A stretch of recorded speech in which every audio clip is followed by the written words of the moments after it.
E após passar por uma nova cirurgia bastante delicada e gravíssima, o presidente Lula parece mesmo se aproximar do fim do seu ciclo político em Brasília e Geraldo Alckmin já prepara para assumir todo o governo. O vice-presidente, que já toma conta de algumas decisões ali em Brasília, já vê a presidência da República caindo no seu colo, pois Lula está num estado de saúde bastante delicado e provavelmente não deve terminar o seu mandato, renunciando ou passando a faixa para Geraldo Alckmin. É o que deve acontecer nos próximos dias ou semanas. E tudo isso nós vamos mostrar aqui. Quem vai trazer é o William Vac, porque a situação de Lula parece que é pior do que muitos estão dizendo. E Geraldo Alckmin já começa a tomar algumas decisões que está até mesmo desagradando o Partido dos Trabalhadores. Vamos ver tudo isso agora. Quem vai trazer é William Vac, o jornalista ali da CNN, que vai trazer detalhes dessa situação aqui. Já dá um like nesse vídeo, eu te peço também que se inscreva aqui no canal, se você ainda não é inscrito, se inscreva agora e vamos para essa matéria porque tem mudança de mandato e de governo em Brasília, uma grande reviravolta que está mexendo com o povo ali em Brasília. Confira. Os médicos dizem que foi bem sucedida a operação no crânio, a qual foi submetido às pressas o presidente Lula nesta última madrugada, e que ele não sofrerá sequelas. Desejamos, sim, que o presidente se recupere bem e prontamente. Mas é óbvio, legítimo e esperado que o sucedido alimente ainda mais as conversas que já antecediam a operação dessa madrugada, em parte provocadas pelo próprio Lula. Aos 79, ele teria não só a saúde, mas, sobretudo, a disposição mental para entrar numa difícil campanha eleitoral, a de 2026, que no caso de vitória o faria assumir a presidência aos 81 de idade? Lula é maior do que a esquerda brasileira, que não exibe nenhum nome que rivalize com o que ele tem de projeção eleitoral. Paradoxalmente, é essa enorme sombra que impediu a discussão em público, dentro do PT, por exemplo, sobre a sucessão de Lula. Qualquer um sabe que uma eleição com Lula na cédula é uma coisa, sem ele na cédula é outra. E o mesmo acontece do outro lado, com o ex-presidente Jair Bolsonaro, cujo nome hoje está fora da cédula de 2026 e é muito grande a probabilidade de que assim permaneça, como consequência de processos e julgamentos. É o que obriga todos os operadores políticos a contemplarem hoje uma paisagem política aberta, à espera de ser explorada. Não se pode, de forma alguma, subestimar a força eleitoral de Lula e a força eleitoral de Bolsonaro. Assim como não se pode ignorar a enorme mudança no cenário político eleitoral, se não tiver o confronto direto entre os dois. Bom, ele acho que a grande pergunta não é se ele vai ser ou se não vai ser, é se ele quer ser ou não quer ser. Né? E tudo que a gente conversa com o entorno dele, ele não demonstra essa disposição, essa energia, essa vontade de ser. Né? Tanto por questões de saúde, mas principalmente por uma questão de poder perder. E que se ele parte para uma eleição em 2026 e perde, ele encerra a biografia política dele, 40, 50 anos na política, 60, perdendo, né? Perdendo provavelmente para a direita. Então tem esse contexto, não é só um contexto da saúde, é de competitividade. Né? Agora, por outro lado, não tem outro nome. Né? Há um mês eu estava em Brasília, né? Fiz o nosso programa de lá e perguntei para alguém ali de dentro do palácio, ele vai ser? E que me disseram que se ele não quiser, ele vai ser empurrado politicamente para ser. Porque a gente pode ver um cenário em que ele não queira ser, mas que ele terá de ser, porque senão a esquerda perde. Né? Com ele é mais competitivo do que qualquer outro, do que Rui Costa, do que Fernando Haddad, do que qualquer outro, que é Lula, tem um imaginário. Né? Assim, por mais que o Lula 3 não tenha tantas entregas quanto o Lula 1 e o Lula 2, mas o Lula 1 e o Lula 2 tem ali um alcance muito grande no eleitorado. Então acho que a grande pergunta é, ele quer ser ou ele não quer ser? E para quem a gente conversa, não parece que ele quer ser. Por medo de derrota e por questão de saúde, disposição e energia de, com 81 anos, começar um quarto mandato. Agora, há um ponto fundamental com o qual nós estamos lidando, que é a percepção que as pessoas têm das ocorrências políticas. O presidente se ia às pressas para um hospital em São Paulo, durante a madrugada, e ser submetido a uma operação, é um fato que as pessoas percebem como um fato político, Thaís, particularmente os agentes econômicos. E a primeira reação deles foi dizer, bom, se o Lula não tem as condições plenas, pelo menos nesse momento agora, esses dias agora, de atuar como presidente e aquela voz que desempata todo o debate econômico, então a economia melhora? Não, não existe essa correlação direta, William. Hoje teve até um debate, será que o mercado melhora ou piora com a saúde do presidente Lula? A questão não é essa, né? Há uma percepção de uma liderança difusa em Brasília, né? Todo dia alguém com ou sem operação. Exato, com ou sem operação, né? Um dia o papel é do presidente Lula, outro dia o papel é do STF, outro dia o papel é do Congresso Nacional, sobre qual projeto que está se decidindo, sobre qual destino que está se decidindo, e essa resposta é difusa. Portanto, é uma pergunta sobre uma liderança difusa e as respostas também são difusas. Então, a grande preocupação hoje, tem uma fonte minha antiga que não é nem no mercado, mas é um economista que ele diz isso, ele fala, o mercado não tem medo de crise, o mercado tem medo do escuro. O escuro é a falta de liderança, o escuro é um ambiente político em que o Lula não consegue formar um candidato de esquerda, ou não consegue, mais complexo ainda, não consegue formar uma aliança como ele formou em 2022, quase que uma mistura com uma terceira via ali, uma ampla aliança de centro, de esquerda, mas também de centro no Brasil. É essa confusão, essa percepção de cadê a liderança, sobre qual destino que gera mais preocupação. E após essa nova cirurgia que Lula fez, já é a segunda depois que ele foi internado ali no Hospital Sírio-Libanês, parece que Lula não quer passar o bastão para Geraldo Alckmin, pois ele está despachando de dentro do hospital, assinando alguns documentos ali. Seria então as últimas tacadas ali de Lula antes de passar o governo para Geraldo Alckmin. Quem vai trazer para nós aqui essas informações é o jornalista Alexandre Garcia, pois ele tem informações ali que ele obteve ali de dentro de Brasília. Preste bastante atenção, pessoal. Alckmin já está acelerado ali, avançado na direção do governo e da pasta ali no Palácio da Alvorada, e Lula parece estar resistindo ali e não quer passar a bola. Mas agora você vai saber o que está acontecendo. Confira, quem vai trazer para nós é o Alexandre Garcia. O presidente Lula sofreu na manhã de hoje mais uma cirurgia de tamponamento da artéria meníngea média. Ela não irriga o cérebro. Eu fiquei com essa dúvida, perguntei ao neurologista que me tratou quando eu tive problema semelhante.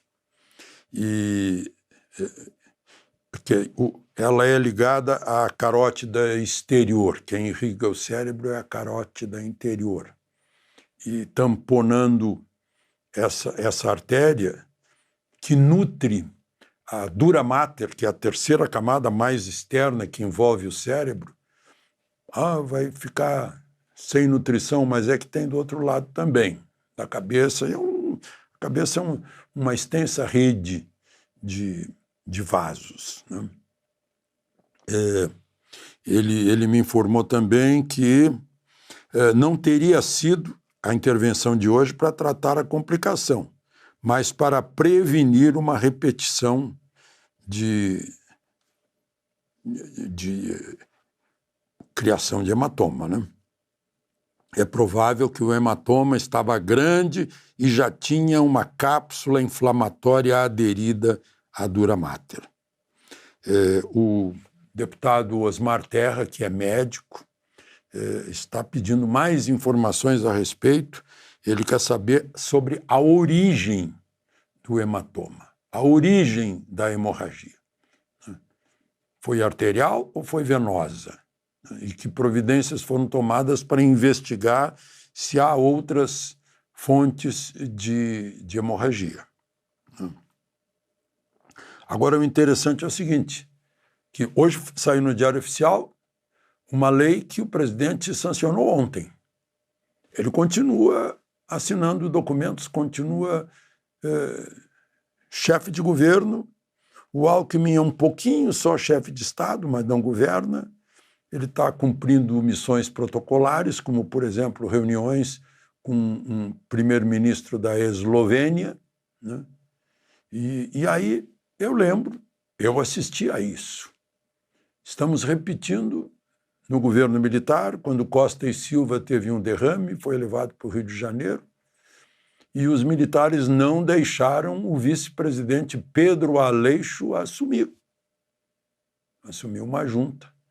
Eu fico pensando o que há que impede o vice-presidente, que está em pleno gozo de saúde e não numa UTI,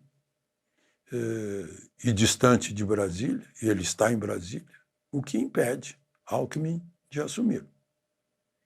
Falta de confiança no vice, mágoa por o vice ter feito uma campanha como adversário de Lula, dizendo que Lula quer voltar ao local do crime, à cena do crime.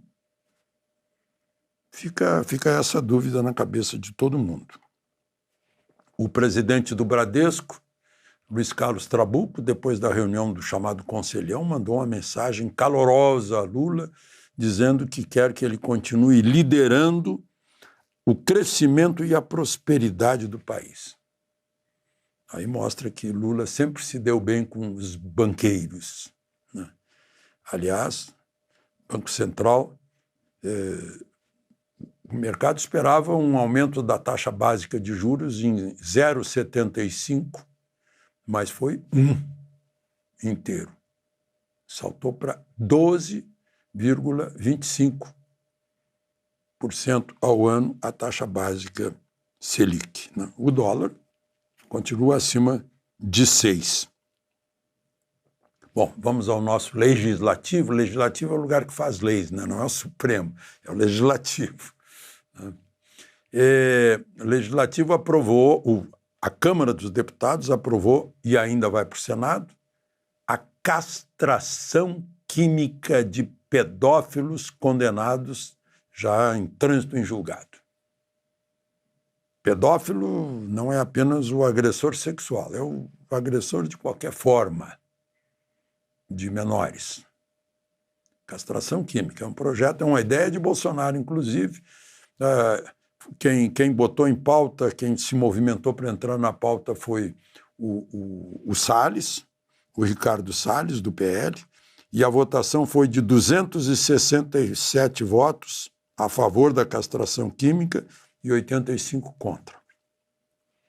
E na Comissão de Constituição e Justiça, em caráter terminativo, isto é, sem precisar passar pelo plenário da Câmara, foi direto para o Senado a proibição de uso do celular na sala de aula e no recreio, nas séries iniciais do ensino fundamental e no ensino infantil. Tem muito professor achando que não pode ser filmado, registrar a catequese ideológica na sala de aula, né? Também. Esse é o outro lado da questão. Bom,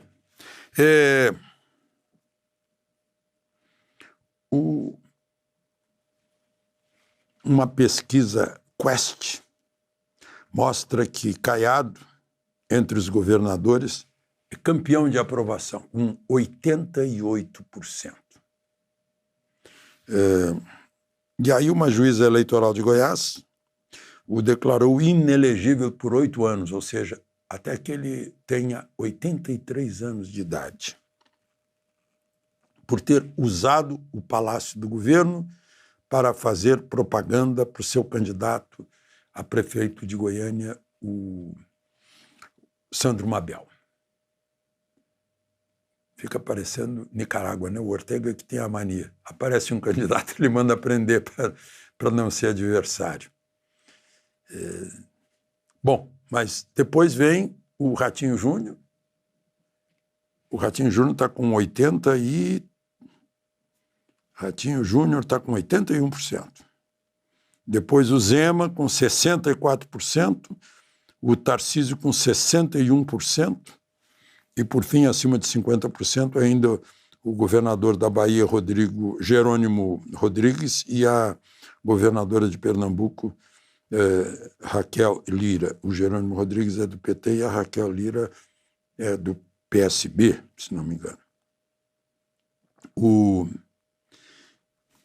Coisas de Brasil, né? Agora, vejam só, tem aquela grande exposição americana, Believe It or Not, acredite se quiser, foi a tradução. E agora tem a Quest dizendo que Lula ou Haddad venceriam Bolsonaro, Caiado e Tarcísio. Lula com Bolsonaro daria 51 para Lula e Bolsonaro 35. E até Haddad venceria de Bolsonaro, segundo a Quest, 42-35. É o que diz a pesquisa. Bom, para terminar, uma mulher está presidindo, é a primeira vez, a Justiça Militar, Superior Tribunal Militar. O nome dela é Elizabeth Guimarães Teixeira Rosa. Ela é advogada. Maria Elizabeth Guimarães Teixeira Rosa. Ela é advogada, foi indicada por Lula em 2007 e ela é casada com um general de divisão, Romeu Costa Ribeiro Bastos. Tem uma esperança, né? Porque a Justiça Militar passou esse tempo todo assim calada ante inquéritos envolvendo oficiais da ativa. Aliás, um general de brigada, médico, foi condenado agora há pouco no Superior Tribunal Militar a 2 anos, 4 meses e 24 dias. É interessante que não sai na notícia, não sai o nome, a não ser que Andrade. Ele teria recebido vantagens indevidas e ficou calado. Diz que é um bom médico, bom profissional, mas foi flagrado em que a Justiça Militar considerou corrupção. Pois é, pessoal, realmente o poder, né, é algo que inflama a pessoa, é algo viciante, né? E Lula não quer soltar o osso, não quer largar o osso de jeito nenhum e, ao que tudo indica, não vai conseguir nem terminar esse mandato, quanto mais concorrer a uma próxima eleição em 2026. Acho muito pouco provável. E nós poderemos ter, pessoal, olha só o que vou falar aqui agora, poderemos ter em 2026, de uma forma bastante inédita, a ausência tanto de Lula quanto de Bolsonaro. Já pensou isso? Uma eleição presidencial onde não teria Bolsonaro e não teria Lula? Porque Bolsonaro, até a presente data, está inelegível, está lutando ali para poder reverter, mas está fora das eleições de 2026. E Lula agora com esse estado de saúde aí, que está complicado, pode também não concorrer em 2026, porque já os petistas já estão procurando um outro nome para substituí-lo. Talvez até uma terceira via ali, né? Alguém do centrão ali para poder representar o Partido dos Trabalhadores. E aí, vejam só, pessoal, como esse mundo dá voltas, né? Depois de uma eleição bastante acirrada em 2022 entre Lula e Bolsonaro, agora em 26, os dois podem ficar de fora da corrida do pleito. E aí a pergunta que fica, será que teríamos ali então o Tarcísio contra alguém da direita, da esquerda? Por exemplo, o Boulos ou o Haddad, ou talvez teríamos Eduardo Bolsonaro contra o Haddad. Quem que será que vai concorrer em 2026? Não tem como, pessoal. O Lula não vai durar para sempre. Uma hora ele vai ter que passar. Nós tivemos a exemplo ali nos Estados Unidos, o Joe Biden, né? Ele lutou, segurou as pontas até onde deu. E chegou no momento onde ele estava esquecendo as coisas, estava tendo problema de memória. Ele começava a falar um assunto, de repente mudava e o pessoal chamava a atenção dele e ele falava, não, tá tudo certo. E aí, pessoal, ele teve que se afastar, né, e nem concorreu à reeleição ali, né, juntamente ali com Donald Trump. E é o que pode estar acontecendo com o Lula, né? O Lula já se vê bastante desgastado, são 40, 50 anos aí de vida política aí, onde Só no Brasil, né, ele foi presidente aí durante 3 mandatos, mais 2 de Lula, mais 2 de Dilma. Então são 22 anos do PT. E é por isso que o Brasil está nessa situação, né? 22 anos sofrendo, né, na mão aí desses petistas. Por isso que o Brasil aí é a 17ª potência do mundo. Muitos falavam aí que o Brasil é a 7ª potência, 8ª potência do mundo. Mentira, saiu na revista Exame.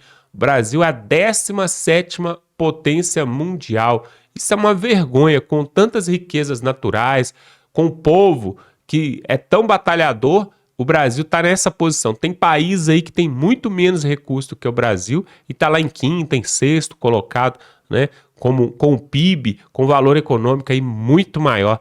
Tudo isso se deve, pessoal, a esses 5 mandatos do PT, 3 do Lula e 2 da Dilma, e a esses ministros aí comunistas que foram colocados ali no STF pelos mandatos do PT, tá bom? Tudo isso se deveu a isso. Se nós tivéssemos nos últimos 20 anos, por exemplo, né, pessoas aí do centro, pessoas de direita, ou até mesmo que fosse até esquerdista, mas que não fosse como Lula, com certeza a situação hoje estaria bem diferente. Olha só, pessoal, eu quero te pedir para se inscrever aqui nesse canal, porque nós estamos aqui numa campanha, numa força-tarefa de levar a verdade ao povo brasileiro de uma forma diferente, por um outro lado, por um outro ângulo da política. Mas eu preciso da sua ajuda. Então, tem um botão aqui embaixo, aqui você clica, está escrito inscrever-se, você se inscreve e vem fazer parte dessa família. Por quê?